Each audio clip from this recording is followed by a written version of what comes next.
Nah, setelah Elizabeth I wafat, siapakah penggantinya?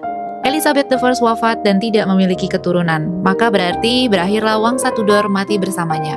Penggantinya adalah James ke-6 dari Skotlandia yang merupakan cicit dari Margaret Tudor.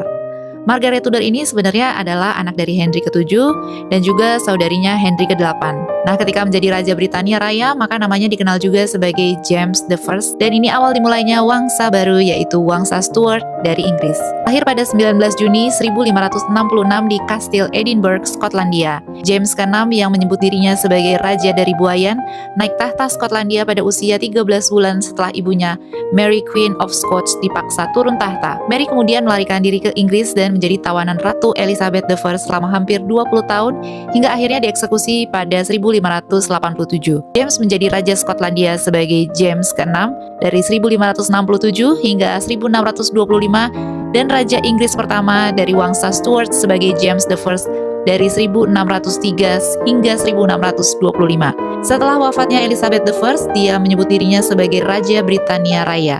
James ke-6 sangat tertarik pada ilmu sihir dan percaya bahwa penyihir adalah ancaman nyata.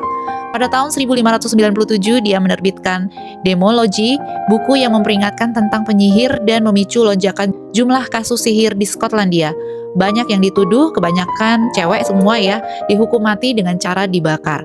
Sebaliknya di Inggris, jumlah persidangan dan eksekusi penyihir menurun selama masa Elizabeth I. Namun setelah naik tahta Inggris, James berusaha mengubahnya. Pada tahun 1604, dia mengesahkan undang-undang sihir yang lebih keras lagi, menetapkan hukuman mati bagi siapapun yang didakwa mempraktekkan sihir. Selain itu, James dikenal karena sering melakukan perjalanan bersama. Mungkin kalau kita kenal sekarang, itulah kunjungan kerja bersama ya, dengan para favorit prianya, termasuk George Villiers, Adipati Buckingham.